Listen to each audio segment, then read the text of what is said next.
for Turd podcast, episode 126. Lamar, we have a very cool guest with us today. Missy Sahagun. Did I say that right? Yes, you did. Oh my God, I'm going to clap. Hopefully it's not too loud on the mic, but that's cool. It's kind of like, I think probably like one of the first times.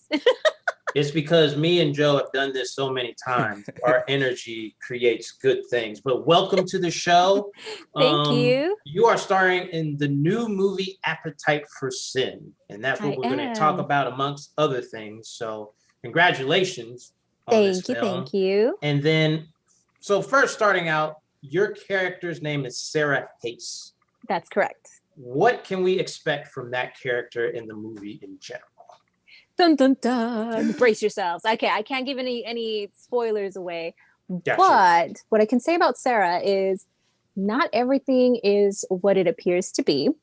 So don't get too comfortable, but definitely enjoy the ride. There's a lot of twists and turns with this character. Maybe you might get a little teary-eyed. I'm trying not to give spoilers away, but I'm just saying, like, when I read the script, I got a little teary-eyed. So I was like, yes, I think she's going to make some people cry. Good to know. Awesome. Nice. So Sarah Hayes is definitely a complex character. I could say a little bit about her. She's an undercover vampire, and she is a detective. She is trying to capture a vampire killer. While also her trying to live a vampiric life during the nighttime. So she's kind of got like a double life going on. So she's a very complex character for sure. Very cool. So you have a new complex character. Now, from what we know, this is your first as a lead actress. It is. It is so my you got first a time. challenge. Yeah. So first time behind the camera. I mean, no, in front of the camera. Okay. First time being a lead, first full-length feature. So a whole lot of firsts with this movie. When I was told about the movie, I was like, oh yeah, it was just going to be a short film. I was like, hell yeah, I'm down. Like, I'm all thinking it's not it's going to be a big deal, but it's not going to be like a big deal. So I was like, yeah, I'll do it. And then the director, Matthew Vaneja, he's like, well, now we're thinking into making it into a full length. And I was like, yeah, no pressure. I got this. So yeah, a whole lot of firsts for me in this movie, but it was all fun. So I joke about being like scared and nervous, but no, it was a lot of fun the whole time. And previous, you had worked in makeup, so you were making that transition. So you were around film and stuff. Yes. Oh, cool. Oh yes, I was used to working with like actors and being behind the scene, how things run. So it's really fun that I was behind and then now in the front. I'm good with words. Yes. Now, just how did you get your start? Because, okay, you did a lot of makeup. Was that like your transition into film? Were you started just as a makeup artist and then got into film? Or was it just you were always into film, like all the time?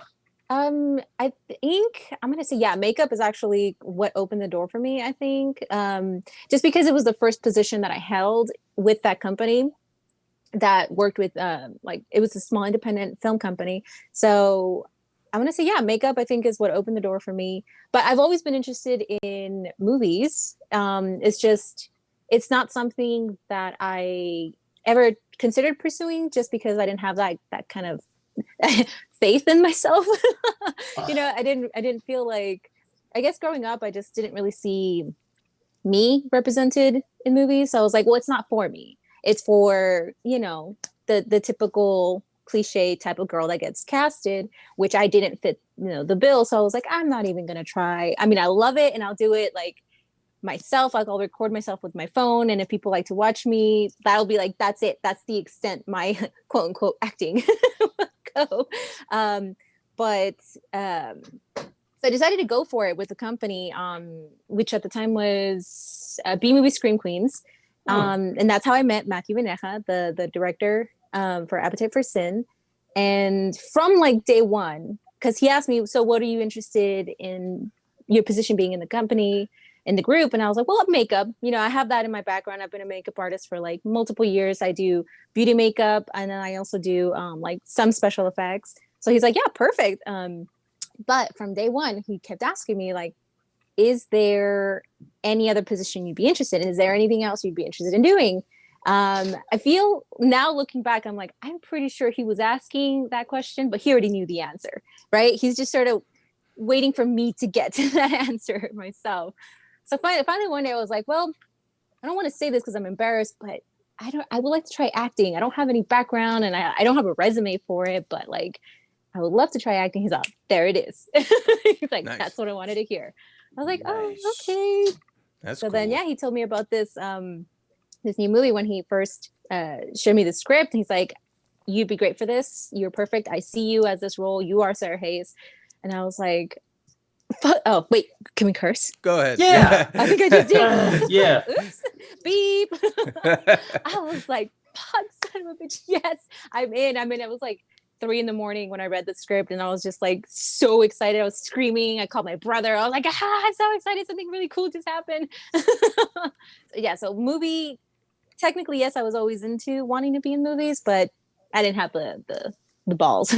Well, that's cool that you've done all the makeup and the special effects, because obviously Joe Castro's in the movie with you, who's a friend of our show. Hello, Joe. Shout out to Joe's Joe. awesome. He's great. Yeah. Yes, so he is. We're hoping we do see a lot of cool special effects in this movie. Oh, you guys have no idea. Oh my god. I'm just like reliving my moment. Like just oh wow, yeah. Just brace yourselves. Like it's really badass. It's amazing. It's gory, but it's good. Oh, it's so good. It's a lot of blood. Holy, I mean, I can't. I'm not trying to undersell it or oversell it. I just got there's a lot of blood, and there was a whole lot of like soaking in bathtubs afterward. After the scenes, trying to get all that blood out. Well, I think it's just one of those things. We interviewed him, and it's like the practical effects of things, kind of gone to the wayside because of CGI. So it's really good to see somebody still doing that stuff. So absolutely. That's awesome. Yeah. I absolutely agree. Now, are you into all types of horror, or are you just into the slasher, vampire stuff, or everything? Like, what's your favorite type of horror? I really like the kind of campy horror. I like the cheesy, gory stuff, not the real gory stuff. I can't get into like torture horror. Oh, I can't do it. I know, like it's a big controversy because it's really popular right now, and I'm just like, I can't do it. I cringe. I'm like, I can't watch it. But I love like the old school cheesy 80s campy type of horror. Your ooey gooey zombies, your cheesy vampires. Yeah, that type of horror. I do like found footage and jump scare type horror as well. Yeah, I'm a sucker for that. Oh, right on. Because we did notice like a lot of vampire themes in your work and stuff. So we were wanting to know what your top 3 vampire films, let's say. Yay! Okay, so top of the list, I'm gonna go with. I actually just recently watched this movie, but it just quickly skyrocketed to the top of my list. Only Lovers Left Alive. I am so glad. I'm trying to remember. I feel so bad. I can't remember who recommended it. And I was like, yeah, I guess I got to check it out. I saw the cover of it and it looked really good. It's so good. It went straight to the top of my favorite. I'm going to go with second is going to be Dracula Untold. And third, don't hate me, but Van Helsing. It grew on me. I really? The first 6 times I watched it. But then the 7th time I was like, I get it. I get it now. That's the magic number then, at 7. You gotta watch it 7. Yeah. I gotta go back. Yeah, I mean, but the thing is, I will say this, because you're talking about the one with what's the Wolverine? I know, because Hugh Jackman, right? That one, yes. I saw that movie and I kept on watching. I'm like, why didn't they just make this rated R? I guess they wanted to make it PG-13, but I feel like that movie could have like exploded because we're talking about vampire films, and Joe knows this. I'm a huge Blade fan, so, and I was what, like 11 when I saw that movie. So when I saw Van Helsing, I was like, should be a lot more killing and stuff like that. Absolutely, I agree. It had the potential to be so much more bloody and so much more sexual just because it was there. It was already there. But it just works for me. I don't know. Like I said, watch it 7 times. Watch it. And Okay. like I started making my own idea of it and putting myself into it, and I was like, oh, okay, I could see it working. I don't know, just something about the way the werewolf was done. I think Dracula, I like how he was done as well. Oh my god, the brides, I love how the brides were done as well. Yeah. All right. That. Never mind. Well, how many have to times do did something. Lamar? How many times did you watch it? I watched it once, Oh, that's and I so was good. kept on watching it. And while I was watching it, I'm like, I know I'm a kid. Well, I don't know how old I was, maybe 15, but I was like, this needs some more gore into it. Like you said, it's there with the brides and the werewolves, and then how the woman was dressed, and I'm just like, might as well go for it. Like, Yeah. I feel like every time I mention that it's one of my favorite vampire movies, I'm like, I have my long list of justifications why. That's okay. That's okay. We talk about B movies, so we have justifications for what we like all the time. So Oh yeah. you worked for the veteran Eileen Dietz. Did I say her name right? Am I on a roll? Dietz. Dietz. What was that like? With this Oh film? wow. It was one of the most impactful experiences of my life for sure. I knew she was going to be in the movie. It was the first time I was going to ever meet her. I had all my dates scheduled of like when I was going to show up and what scenes we were going to do. So I had like all of that mapped out in my head. And I tried so hard the days leading up to the day that I was going to be, because I don't work with her in that, and there's no scene where we work together. But obviously we were going to be in the same building. So I was like, I'm going to get a chance to meet her. Oh, I'm even like nervous even as I try to speak about this. So one of the most traumatizing movies of my life, of my childhood, is of course The Exorcist. Yep. Which is ironically also part of the reason why I got into horror, because of how traumatizing it was. Right.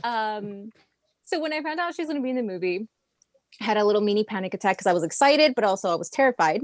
And I gave myself plenty of time, till before the day I was gonna meet her to like get ready, right? Like she's human, she's just an adult, like take a breather, Missy, it's gonna be fine. She's probably really awesome, So my call time that day was a lot later, so she had already been there doing her scenes. So when I enter the building, I'm trying so hard to like censor myself so I don't give away too much, but she makes a particular sound in that scene that she's in, and she has to film it over and over again, as you do in movies. And that's the sound that I walk into. Oh, okay. And it just so happens to be it's Eileen Dietz making that sound and that scream and that demonic growl that she has. And I froze. I just froze in the hallway, and I was like, my childhood all over. I almost peed my pants. I was like, this is not professional of you, Missy. Don't pee right now. So that was my first connection. And then afterwards, she filmed her scene, and I was in the dressing room, and she walks in, and I finally mustered up the courage to like introduce myself. I'm like, hi, my name's Missy. And she's like, oh, hi. And she introduces herself as well. And we talked for a while, and I let her know, because she asked me what role I was doing. I was like, I'm doing the lead role. And then so we're just going back and forth, and she gave me some really awesome advice. So once I was a little bit more calm, I was like, all right, stop shaking. She started talking to me and gave me some really awesome just life advice and some acting advice as well. I was like, that's pretty freaking awesome, man. Like, what a freaking cool day, like full of adrenaline. Yeah. That's so awesome. Like your first, lead role, and you have her, you have Joe Castro, all these cool people and stuff. So exciting. It was pretty crazy. It did not feel real. Honestly, it didn't feel real, just especially because of, the impact she had on me as a child. I was like, never in my wildest dreams would I have guessed I'd get a chance to work with her or, meet her. So it felt very surreal. It took a couple of days afterwards of like me trying to process what happened. I'm like, oh my God, that was real. That really did happen. That really did happen to me. And I lived. Very cool. Now, I've been following your work for a while, and I noticed you use the name Manku Geal. Yes. We need explanation because we've been trying to figure it out. What is that? I'm so sorry. I would change it, but it's been so many years now. I'm just like, I gotta keep it now. It adds mystery. Yeah, It's a mystery. And then once you find out the meaning behind it, you're like, really? I wasted all these brain cells on this, Missy. It doesn't mean anything. I'm so sorry. I was drinking one day and then I was like, I think I'm gonna start an Instagram. And I was like, I'm just gonna come up with a name so nobody ever finds me, because it wasn't supposed to be like a public figure type thing. It was just I was gonna post things that I like and make me happy. And as was the custom, because even like back then, like my Facebook and even before Facebook, when it was MySpace, I would do the same thing. I'm like, make up words in my head and I'm like, yeah, that sounds cool, and that would be my name. And it's literally just made up, just words put together. I'm like, I like how that sounds. It's kind of sound like another language or whatever. So that's what happened with Manku Geal. Like that sounds, and I think later on I try to process my reasoning, like why that? And I was like, well, Manku, I've been told I look like a Maine Coon cat because of my hair. Like it's really super poofy when it's natural. Yeah, I'm like, too. okay, it's the curly coarse hair, right? Like, sorry, Lamar, you're not in this conversation. I haven't been in this conversation for like 10 years, so it's fine. It's fine. It's like, you guys go ahead, talk about your hair. Talk about your luxurious hair. Yes, hair. That's cool. I don't care. Yes. Mm-hmm. And then the Geal, because it sounds like teal, I guess, and teal's my favorite color. So I go with that. I'm like, I try to give it reason. I try to give it meaning, so it feels like I'm a deep person and I think things through. But no, I'm so sorry. Like it was just made up. Well, you know what this means is someone's got to make a movie, and that's got to be the title of the movie, like The Legend of Manku Geal, and then we'll give it a meaning. Oh God, the 2-hour-long movie about nothing. At the end, they were like, "Wait, we've been searching for it, and we could never find it." That's the mystery of it all. You have something there. The Legend of Manku Geal. Might as well. The legend. Yeah, might as well go with it. So, speaking of legends and stories, what other projects do you have coming up after this? Ooh, okay. So there's something wrong with my brain. For some reason, I always have to like work on like hyperdrive, and I always have like way too much going on. So I'm gonna try to like narrow it down, just talk about a few things that I can talk about. Cool. Don't want to ruin the surprise on some stuff. A current project that I'm working on and is coming up is a music video. I'm working on a music video for the artist Paul Quinn. He wrote a song inspired by me. It's called "Woke Up in Salem." Oh man, I'm trying not to like boast here because it's like inspired by me, but it's so good. I really like it. I love the rhythm. I love the tone of it. I love the lyrics. I freaking love the lyrics. He mentions freaky people in there, and I love it because that's how I address a lot of my like followers and supporters. So I'm like, it's so cool. I'm like, hell yeah, let's do it. Let's make a music video. So currently working on that. Let's see. Oh, the comic book, the artist Murin Wolf. I believe he's in Germany. He is a comic book artist, and he's doing a comic book, again, also inspired by me. It's called Draculona, which is a name from a design that I came up with for my store, Manku shop. I don't know if you guys speak Spanish or any of your listeners speak Spanish. It's just poquito. It's just a play on words. It's like Dracula, but with culona. Culona just means, oh dear God, I'm sorry. Like this doesn't sound professional at all. It just means a woman with a big butt, a feminine big butt. Okay. That's right up our alley. Write that down, Lamar. That might come in handy someday. Yes, yes. So that's where Draculona came from, and the artist Murin Wolf, he really liked it, and he ran with it, and he started drawing me, and it's doing it in a very like horror pulp art type style. It's amazing, just like his inspiration that he like his work where he comes from. Like I just love it, and it's something that I've mentioned before, like in my stories and my lives. I'll just briefly mention it. When artists will draw me, or they're inspired by my likeness and they share it and they're like, I don't know if it's okay. I'm like, it is 100% okay. You have no idea what this means to me, because it's kind of like my dream to be remembered as a comic book character. Like I want to be drawn and exist as a character, like just a comic book character. I guess growing up reading comic books and collecting them and just being so submersed in them, like I feel like 80% of my childhood, my reality was just comic books, and I sort of did not exist in the real world. So as an adult, I'm like, I kind of don't want to exist as an adult. Like it's weird. Just want to exist as a comic book, and that's how I want to live on. Couple of new designs for my store as well, working on that. Always trying to work on new designs. And there's a really huge one. I'm just gonna like tease you guys and tease your listeners, because I cannot give away how big this is, but it's a big one. It's a big one. It involves a lot of really awesome people. I feel like a lot of people are gonna love this project, because I feel like there's gonna be at some point somebody's favorite is gonna be on this. Ooh, I almost gave away what it was. On this project. On this project. So I'll just like little teasers. But a few new projects. Awesome. Well, away from film, we know that you run a cat rescue. Can you talk about that, and also tell everyone how we can all support it, if we can? Yes, thank you. Thank you so much. I really appreciate you guys bringing that up. So it's a unofficial cat sanctuary. Okay.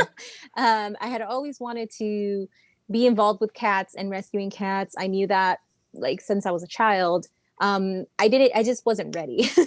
Like it sort of, snuck up on me, but my alternative was to turn away these cats, and I couldn't do that. So I was like, all right, we're going to run with this. We're going to work with what resources we have. Thankfully, a lot of my family members are on board with this as well. So they're helping out as much as they can. And then once I opened it up and like to the public and like reached out to a lot of my supporters, like I can only do so much. This came at a time when I was already divided in so many different projects. And currently my main income is just my small business that I have.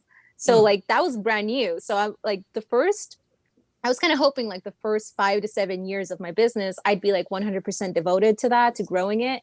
But now I have the cat rescue. So I'm just sort of like siphoning money sideways. I'm like, I'm pretty sure that's not good business practice, but I'm like, I don't have a choice right now. So that's why I call it my unofficial cat sanctuary, because it's not really fully set up yet. We just converted a like residential home into multiple like cat sections. Cool. So it's like been completely transformed. This is why I say I'm so grateful that like family members are like involved in this, because it has been a huge undertaking. It's been a crazy ride for sure. Currently we're at 35 rescue cats and one adopted.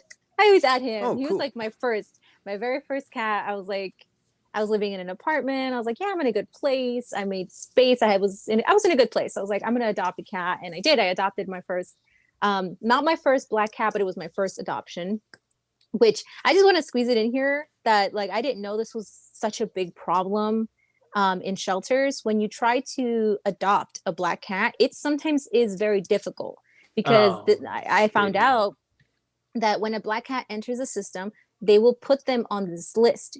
And it's a 10-day list, which means they have 10 days to get adopted. And if they don't, I'm pretty sure other shelters and rescues do this different, but the main ones that I went to visit, this is how they did it. 10 days to get adopted. If not, they get put down.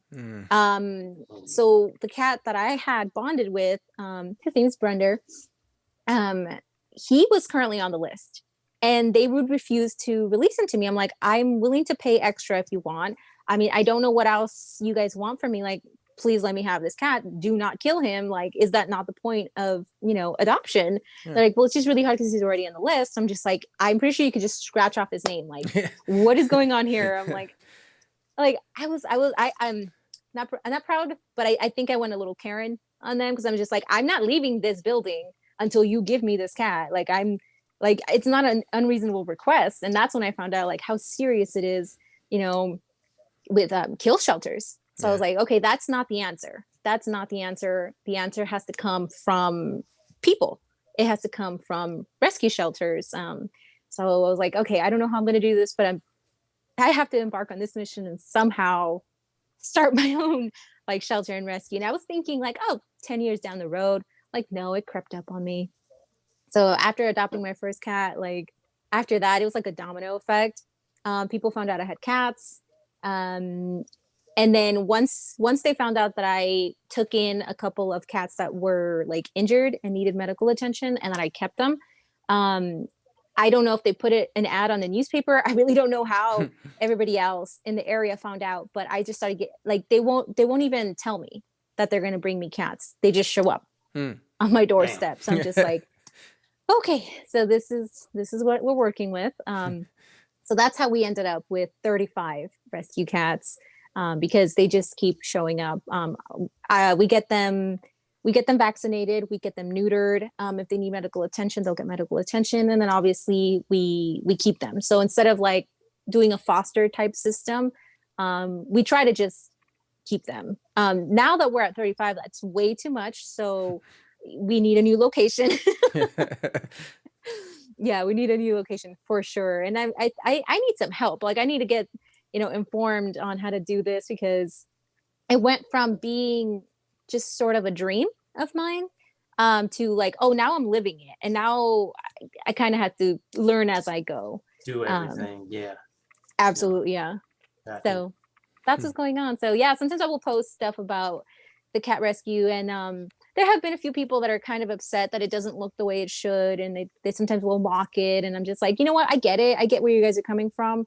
It's not how I would like to have it set up, but you have to understand that like I'm not a professional and I'm not working with professionals. It's just literally me and my family.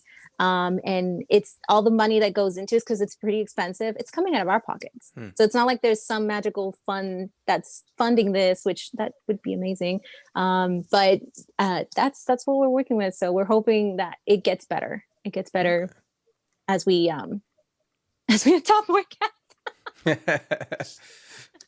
Hey, that's all you can do. But we want to appreciate you for joining us. But before you go, where can everybody see your work, get in contact with you, all that good stuff? So currently I'm on 2 social media platforms right now. I'm on Instagram, and they can find me at Manku Geal, which is MankuGeal. And they can find me on TikTok as well. Cool. I think the TikToks are a little bit more silly. As on with Instagram. TikTok. I know. I'm just like, I just gotta like warn people. Like I'm trying to be professional, but it's hard because I'm not. So yeah, like my Instagram. I mean, my TikTok's gonna be pretty more silly, but Instagram's gonna have a lot more of my like just information of what I'm working on, what I'm doing, different companies that I'm working with as well. Very cool. So Appetite for Sin, the trailer dropped on the 13th, Friday the 13th. Put that part. Yeah. And Friday when does the 13th. movie drop? Do we have a release date for the movie? We don't have a release date for it yet. No, that's but everyone can check out the trailer. Yes. Right on. Well, Missy Sahagun, thank you. Thank you for having me, guys. I really appreciate it. Cool. Peace. Deuces.